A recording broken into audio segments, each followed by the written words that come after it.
Morning বন্ধুরা,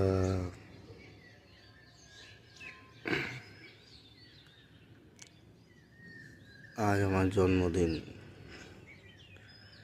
32 বছর পার করে আজকে 33-এ পা দিলাম।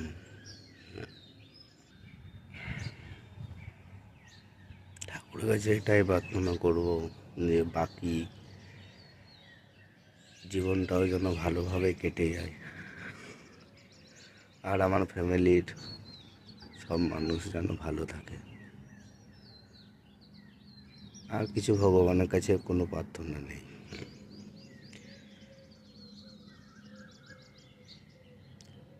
দেখা যাক আজকের দিনটা কেমন কাটে।